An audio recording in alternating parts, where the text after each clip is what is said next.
सभी प्यारे साथियों को राधे राधे, सुप्रभात। आप सभी का दिन मंगलमय हो, आप सभी का भविष्य उज्जवल हो। आज हम एक और अच्छी सी क्लास लेकर आए हैं आपके लिए, हिंदी साहित्य के मेधावी विद्यार्थियों के लिए, हिंदी साहित्य के शुद्धि पाठकों के लिए। आज फिर से हम एक बहुत अच्छी क्लास लेकर आए हैं। आज हम चर्चा करने वाले हैं उत्तर स्वच्छंदतावाद युग, अर्थात बच्चन सिंह के अनुसार ये उत्तर स्वच्छंदतावाद युग है। इस युग के प्रमुख कवियों पर और उनसे संबंधित महत्वपूर्ण तथ्यों पर चर्चा करने के लिए आज हम उपस्थित हैं। आशा और विश्वास है कि ये क्लास आपको अच्छी भी लगेगी और परीक्षा में भी काम आएगी। चलिए तो बिना किसी देर के सीधे सीधे चलते हैं क्लास में। ठीक है, सीधे सीधे बिना किसी लाग लपेट के, बिना समय को बर्बाद किए हुए आज हम लेकर आए हैं आपके लिए ये अच्छा सा कंटेंट। ये होगा आपको, ये देखो यहाँ से है, राधे राधे भी लिखा है, लेकिन कलर ऐसा लिखा है कि आपको बहुत कम दिख रहा होगा। किसी को दिख रहा है राधे राधे? दिख रहा है तो कमेंट करके राधे राधे बताओ कि राधे राधे दिखाई दे रहा है। पहला प्रश्न है हमें दिखाई दे रहा है, वो यहाँ है, यहाँ से और यहाँ, इसके बीच में है राधे राधे। चलो, निम्न कृतियों का प्रकाशन वर्ष बताइए। निम्न कृतियों का प्रकाशन वर्ष बताइए, बहुत अच्छा प्रश्न है। प्रकाशन वर्ष पूछा जाता है। कामायनी, सरोज स्मृति, राम की शक्ति पूजा और गोदान। बताओ, कामायनी 1935 ईस्वी, इसकी तिथि भी 1935 ही मानी है बच्चन सिंह ने। राम की शक्ति पूजा 1936 ईस्वी और गोदान 1936 ईस्वी। गोदान उपन्यास प्रेमचंद का है, राम की शक्ति पूजा निराला का है काव्य, सरोज स्मृति निराला का है और कामायनी जयशंकर प्रसाद का है। ये महत्वपूर्ण ग्रंथ हैं। कुछ तथ्यों की बात चल रही है तो हमने यहाँ और जोड़ दिए हैं। इन तथ्यों पर भी यही चर्चा करे ले रहे हैं। प्रेमचंद का निधन कब हुआ? 1936 ईस्वी में। 1936 ईस्वी में प्रेमचंद का निधन हुआ। प्रसाद का निधन कब हुआ? जयशंकर प्रसाद का निधन 1937 ईस्वी में हुआ। ठीक। प्रगतिशील लेखक संघ की स्थापना कब हुई? 1936 ईस्वी में हुई। पहला अधिवेशन लखनऊ में हुआ और इसके सभापति थे प्रेमचंद जी। समाजवादी दल की स्थापना कब हुई? ये बहुत अच्छा प्रश्न है, बताओ। इसे थोड़ा सा आप कमेंट करके बताइए, समाजवादी दल की स्थापना कब हुई? तो समाजवादी दल की स्थापना आपको बतानी है, इसी के साथ साथ है, इन्हीं से मिलती जुलती तिथि है। तो समाजवादी दल की स्थापना 1934 ईस्वी में हुई। ठीक है। अब इस समाजवादी दल से जुड़े हुए व्यक्ति कौन कौन थे तो आपको पता होना चाहिए। आचार्य नरेंद्र देव, जयप्रकाश नारायण और राम मनोहर लोहिया। नरेंद्र देव, जयप्रकाश नारायण और राम मनोहर लोहिया इस समाजवादी दल से जुड़े हुए व्यक्ति थे। ठीक है, तो पहला प्रश्न हो गया एकदम शानदार। अब देखते हैं दूसरा, उक्त काल के साहित्य की प्रवृत्तियां क्या हैं बच्चन सिंह के अनुसार। मतलब उत्तर स्वच्छंदतावाद काल के साहित्य की प्रवृत्तियां क्या हैं। तो सबसे पहली मुख्य बात बताई है इन्होंने, पहले प्रगति प्रयोग का पूर्वाभास। क्या बताया है? प्रगति प्रयोग का पूर्वाभास। पूर्वाभास मतलब पूर्व आभास। ठीक है। छायावाद के बाद के काल की बात हो रही है, उत्तर स्वच्छंदतावाद की। ये है उत्तर स्वच्छंदतावाद। तो इसकी क्या प्रवृत्तियां हुई? बच्चन सिंह के अनुसार प्रगति प्रयोग का पूर्वाभास, मतलब प्रगतिवाद का प्रयोगवाद का पूर्व आभास हुआ। बच्चन सिंह मानते हैं कि दोनों इकट्ठे शुरू हुए, फिर दोनों की जो विरोधी धाराएं थी वो अलग अलग हो गई, तो प्रगतिवाद अलग हो गया और प्रयोगवाद अलग हो गया। तो शुरुआत उन दोनों की संयुक्त हुई थी, ऐसा मानते हैं। अब इसमें भी क्या क्या हुआ, इसके अंदर क्या क्या हुआ ये भी पता होना चाहिए। क्या क्या इसमें आएगा इनके अनुसार? वैयक्तिक रचनाएं, वैयक्तिक का मतलब व्यक्तिगत, ठीक है। विप्लववादी,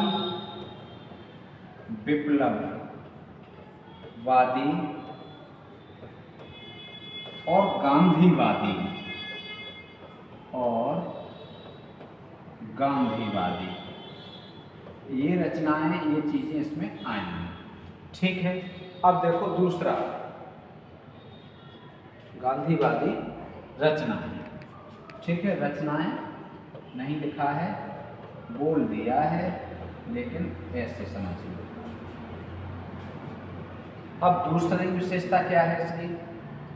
दूसरी विशेषता क्या है?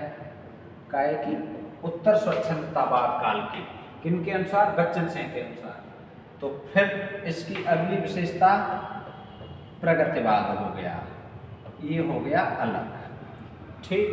अब तीसरी विशेषता क्या होगी इसकी? प्रयोगवाद,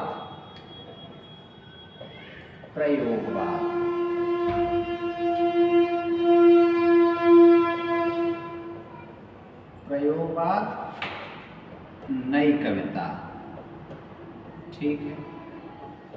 प्रयोगवाद और नई कविता। चौथी विशेषता क्या है? मोहभंग, ठीक है। चौथी प्रवृत्ति क्या है? मोहभंग। चौथा काल क्या है? मोहभंग, ठीक है। विकारग्रस्त प्रवृत्तियां,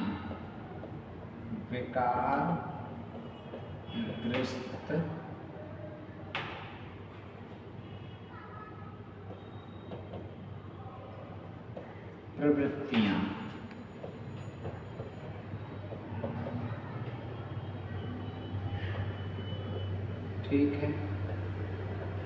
इसके बाद अगला क्या है?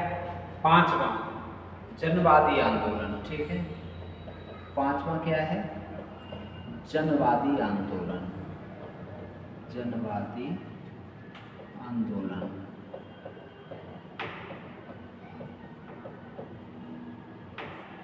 ठीक है। अब जनवादी के बाद है साहित्य की नई दिशाएं, साहित्य की नई दिशाएं,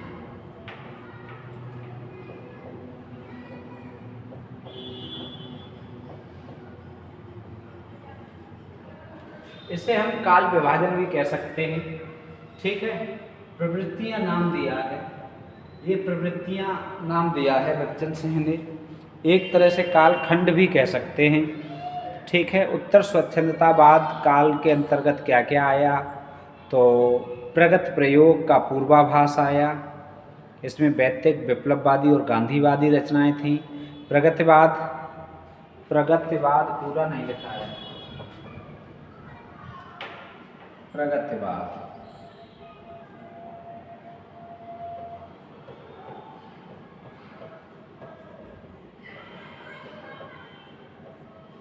फिर प्रयोगवाद, नई कविता, फिर मोहभंग, विकारग्रस्त प्रवृत्तियां, फिर जनवादी आंदोलन और फिर साहित्य की नई दिशाएं। 7 खंडों में विभाजित किया है बच्चन सिंह ने, ठीक है। बहुत अच्छा प्रश्न। अगला, बच्चन सिंह के काव्य विकास, बच्चन जी का काव्य विकास कितनी श्रेणियों में हुआ? बच्चन मतलब हरिवंश राय बच्चन, हरिवंश राय बच्चन जी का काव्य विकास कितनी श्रेणियों में हुआ?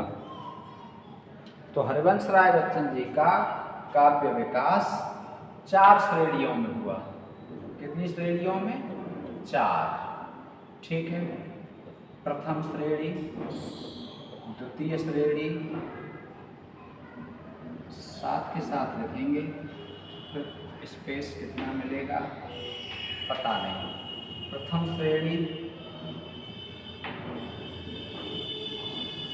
पहली श्रेणी में हरिवंश राय बच्चन जी का जो काव्य विकसित हुआ, वो सबसे पहले कौन सा काव्य विकसित हुआ? मधुकाव्य। मधुकाव्य सबसे पहले कौन सा काव्य विकसित हुआ? मधुकाव्य। मधुकाव्य के बाद अगला चरण इनकी काव्य का कौन सा हुआ? तो अगला चरण हुआ फिर विषाद काव्य।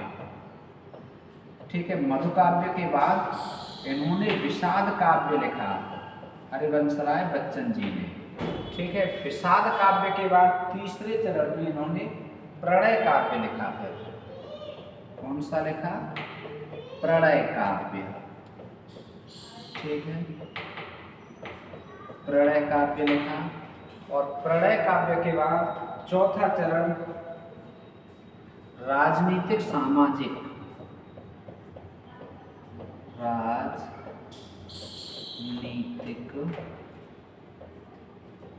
सामाजिक काव्य।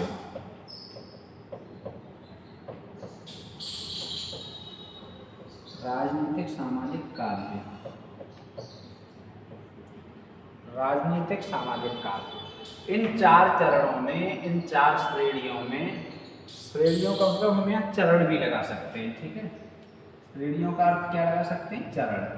कितने चरणों में विकास हुआ? ठीक है, जैसे प्रश्न पूछा जाता है कई बार, पंत जी का काव्य चरण पूछे जाते हैं, अलग अलग चरणों में उनका काव्य विकास हुआ लेखन का। तो वैसे ही यहाँ हरिवंश राय बच्चन जी की बात हो रही है। अब हम बात करें मधुकाव्य, तो मधुकाव्य में क्या क्या आएगा? मधुकाव्य में क्या क्या आएगा? मधुकाव्य में आएगा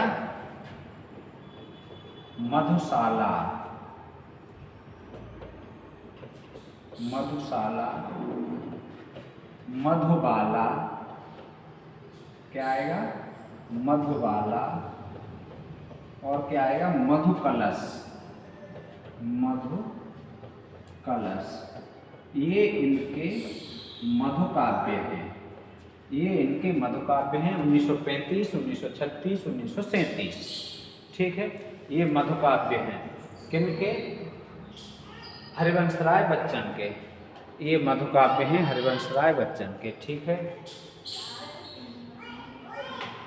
पूरा आ रहा है मधुकलश तक। ठीक है, मधुबाला, मधुशाला, मधुबाला और मधुकलश। अब दूसरा इनका विषाद काव्य है। तो विषाद काव्य में क्या क्या है? विषाद काव्य में क्या क्या है?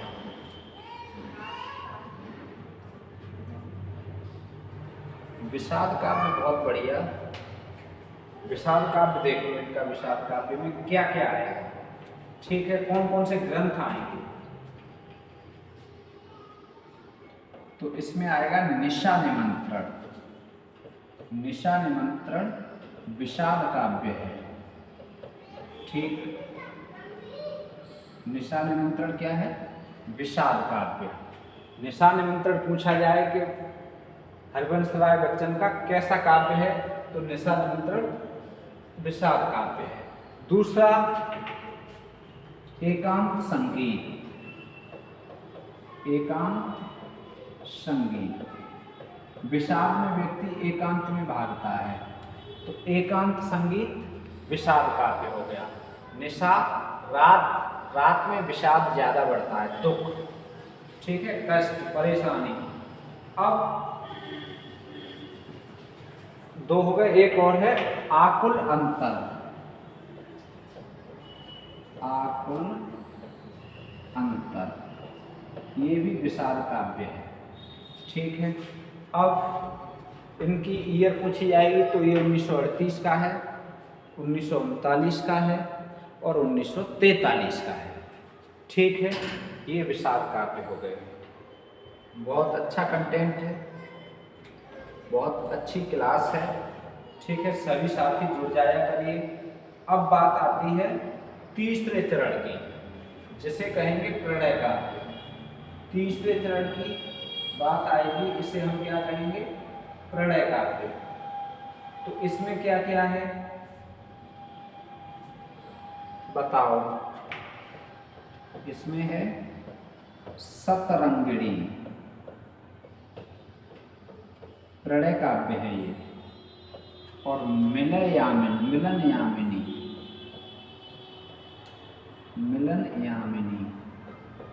ये भी प्रणय काव्य है, मतलब प्रेम काव्य। ठीक है, सतरंगिणी और मिलन यामिनी।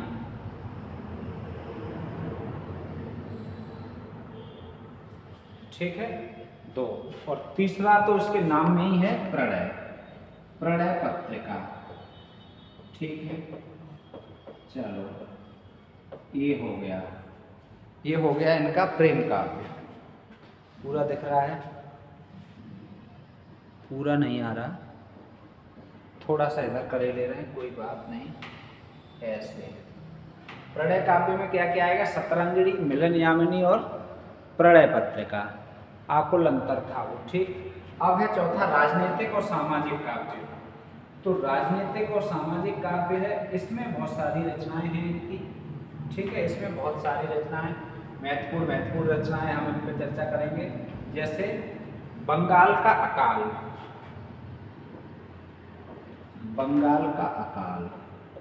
पूछा जाएगा बंगाल का अकाल किनकी रचना है? तो हरिवंश राय बच्चन की। ठीक है, और कैसा है? तो राजनीतिक और सामाजिक काव्य है ये। ठीक है, दूसरा इससे संबंधित इनकी रचना कौन कौन सी है? खादी के फूल।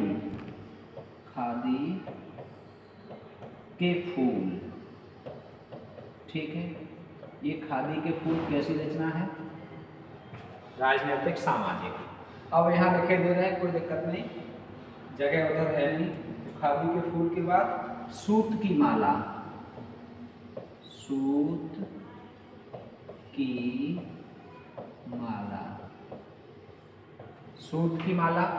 हरिवंश राय बच्चन का राजनीतिक सामाजिक काव्य है। ठीक है, फिर धार के इधर उधर।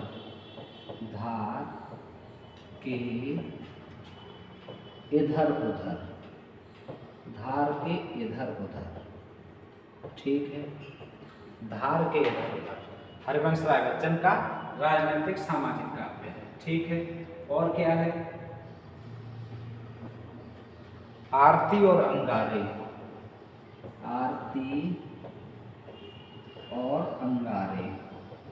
अब यहाँ जगह ही नहीं बच रही है। ठीक है, आरती और अंगारे। बुद्ध और नाचगान। अगला क्या है? बुद्ध और नाचगान। ठीक है, उसके बाद त्रिभंगिमा।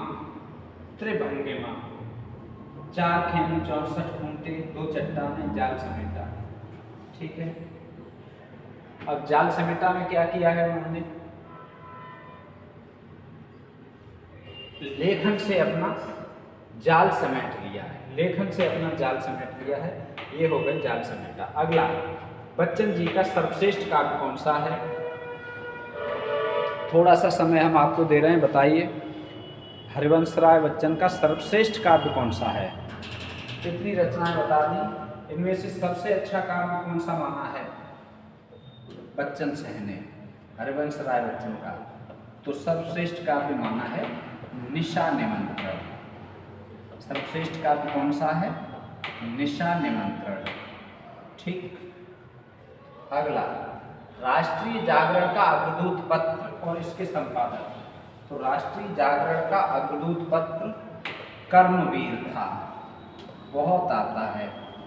ठीक है, और कर्मवीर के संपादक कौन? कर्मवीर के संपादक कौन? तो ये माखनलाल चतुर्वेदी, बहुत आता है। माखनलाल चतुर्वेदी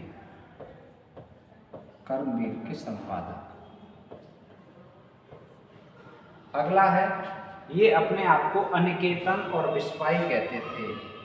ये अपने आप को अनिकेतन और विस्पाई कहते थे। कौन? बताओ। अपने आप को अनिकेतन और विस्पाई कहते थे बाल कृष्ण शर्मा नवीन। बाल कृष्ण शर्मा नवीन। ठीक है, इनकी पंक्तियां हमने पहले लिखाई थी, याद हो तो कमेंट बॉक्स में लिख दीजिए। ये अपने आप को अनिकेतन और विस्पाई कहते थे। क्या कहते थे? अनिकेतन और विस्पाई।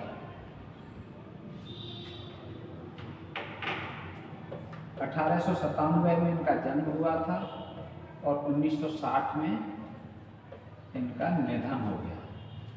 ठीक, तो अनिकेतन और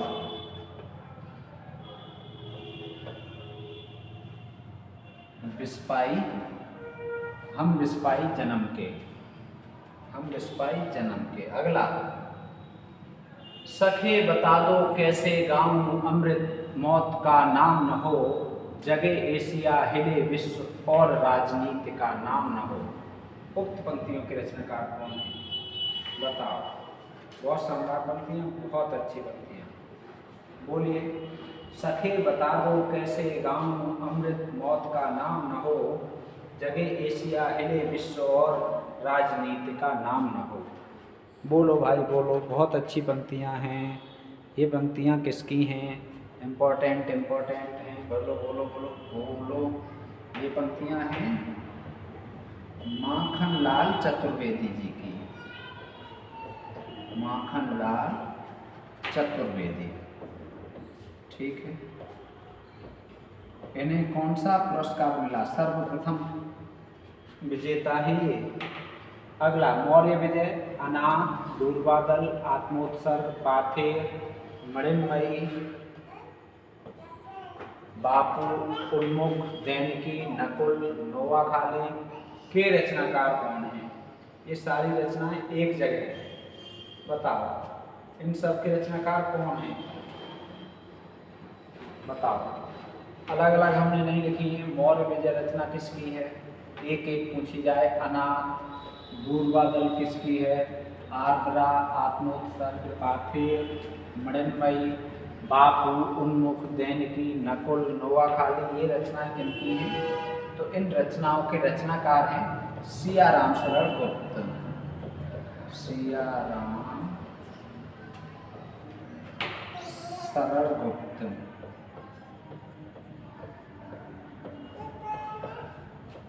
सियाराम सरल गुप्त किनकी हैं ये रचनाएं? ये रचनाएं हैं सियाराम सरल गुप्त की। ठीक है, महत्वपूर्ण रचनाएं हैं, सभी एक साथ लिखती हैं। ये महत्वपूर्ण रचना है। ठीक है, और आत्मोत्सर्ग महत्वपूर्ण रचना है। तो ये महत्वपूर्ण रचना एक साथ लिखती हैं। आज खड्ग की धार कुंठिता है खाली तूरीर हुआ। आज खड्ग की धार कुंठिता, बेटा बात ना करो। आज खड्ग की धार कुंठिता, आज खड्ग की धार कुंठिता है खाली तूरीर हुआ। इस पंक्ति के रचनाकार कौन हैं? बताओ। आज खड्ग की धार कुंठिता है खाली तूरीर हुआ। बहुत बढ़िया, बहुत अच्छा। बताओ इस पंक्ति के रचनाकार कौन है? बताओ। इस पंक्ति के रचनाकार वही हैं जो हमने आपको पहले बताए।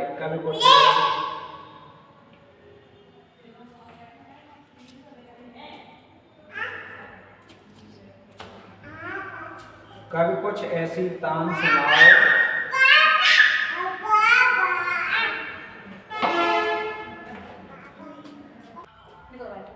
कभी कुछ ऐसी तान सुनाओ जिससे उथल पुथल मच जाए, एक हिलोर इधर से आए, एक हिलोर इधर से आए। जो पंक्तियां लिखी हैं वही रचनाकार इनके हैं, बालकृष्ण शर्मा नवीन। बालकृष्ण शर्मा नवीन। ठीक है, इन पंक्तियों के रचनाकार। ठीक, बालकृष्ण शर्मा नवीन। बहुत बढ़िया। चलो भैया जी, अगला देख लो आप। एक फूल की चाह, एक फूल की चाह के रचनाकार कौन है? बताओ भाई, बोलो। एक फूल की चाह के रचनाकार कौन है? तो एक फूल की चाह के रचनाकार हैं सिया राम शरण गुप्त। सिया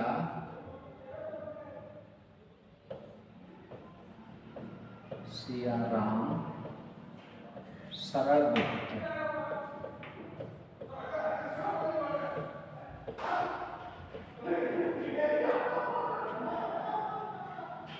सिया राम शरण गुप्त।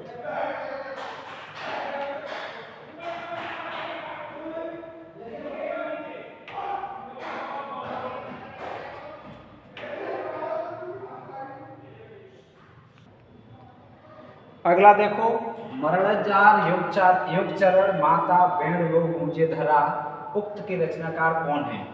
उक्त रचनाओं के रचनाकार कौन है? तो इनके रचनाकार हैं माखनलाल चतुर्वेदी जी। कौन है? माखन लाल चतुर्वेदी। ठीक है,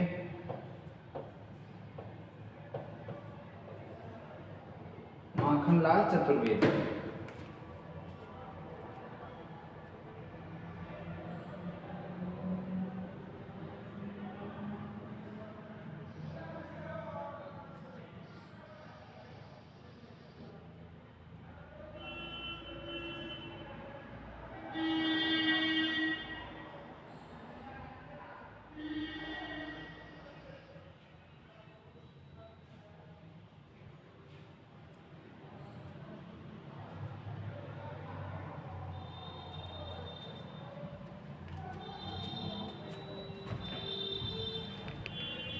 माखनलाल चतुर्वेदी। उक्त के रचनाकार कौन है? माखनलाल चतुर्वेदी। इनकी कुछ और रचनाएं भी हैं जो महत्वपूर्ण हैं, वो आप जानते हैं। कौन कौन सी? हेमकिरीटिनी, हेमकिरीटिनी, ठीक है, और हेमतरंगिणी, हेमतरंगिणी, ठीक है।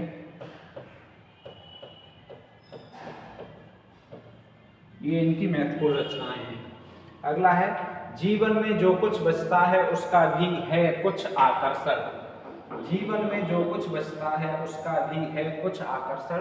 इन पंक्तियों के रचनाकार कौन है? तो इन पंक्तियों के रचनाकार पूछे जाएंगे तो बहुत महत्वपूर्ण पंक्तियां हैं। इनके रचनाकार हैं हरिवंश राय बच्चन। कौन है? हरिवंश राय बच्चन, ठीक है। हरिवंश राय बच्चन इन पंक्तियों के रचनाकार हैं। बहुत महत्वपूर्ण पंक्तियां। जीवन में जो कुछ बचता है उसका भी है कुछ आकर्षण। हरिवंश राय बच्चन की ये पंक्तियां हैं, बहुत ही शानदार पंक्तियां हैं, ठीक है। आप इन पंक्तियों को तैयार रखेंगे। अगला है 13वां। इसमें उजड़े हुए नीड की व्यथा कथा है। इसमें उजड़े हुए नीड की व्यथा कथा है। किसमें? बताओ कौन से ग्रंथ में? ये बताना है आपको, कमेंट करके बताना है। इसमें उजड़े हुए नीड की व्यथा कथा है, बता दीजिए भाई। उजड़े हुए नीड की व्यथा कथा कौन से ग्रंथ में है? अब हम बता रहे हैं, ये हरिवंश राय बच्चन का है। किनका है? हरिवंश राय बच्चन का।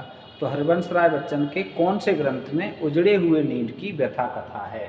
तो यदि इसकी बात होगी तो हम इसका उत्तर देंगे निशा निमंत्रण। निशा निमंत्रण में उजड़े हुए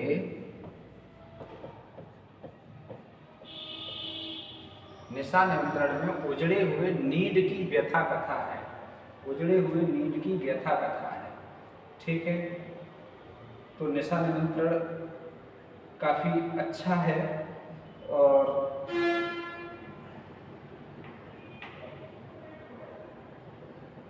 मुक्तिबोध ने इस निशा निमंत्रण के बारे में कहा है कि ये अत्याधुनिक बोध का ग्रंथ है और ऐसा हिंदी में दुर्लभ है। ऐसा अत्याधुनिक बोध, ठीक है, अत्याधुनिक ग्रंथ हिंदी में दुर्लभ है निशा निमंत्रण के जैसा, ठीक है। तो ये महत्वपूर्ण ग्रंथ है, महत्वपूर्ण तथ्य हो गए।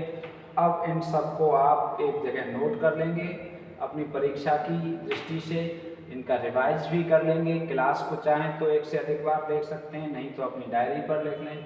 ठीक है, आशा और विश्वास है कि ये प्रश्नोत्तरी ज़रूर आपको कुछ नया सीखने के लिए देगी, कुछ नया आपने सीखा होगा इसमें, कुछ न कुछ तो आपको परीक्षा में मिल ही सकता है यहाँ से। ठीक है, तो बहुत बहुत महत्वपूर्ण हो सकता है, आपको लगे किसी पर थोड़ी सी संशय, लेकिन ये सब किनके हैं, किनके अनुसार हैं ये सारी चीज़ें? ये सारी चीज़ें डॉक्टर बच्चन सिंह के अनुसार हमने चर्चा की। ठीक है, तो यदि कहीं तिथियों में भिन्नता लगती है या कुछ, तो ये बच्चन सिंह की तिथियां हैं। हिंदी साहित्य का दूसरा इतिहास, इस ग्रंथ पर आधारित ये क्लास है। ठीक है, इस क्लास में हमने जो भी चर्चा की आपके लिए यदि उपयोगी है तो आप इस क्लास को लाइक कर सकते हैं, दोस्तों को शेयर कर सकते हैं। आपका दिन मंगलमय हो, आपका भविष्य उज्ज्वल हो, आपको शीघ्र सफलता मिले। माँ सरस्वती आप पर कृपा करें। राधे राधे।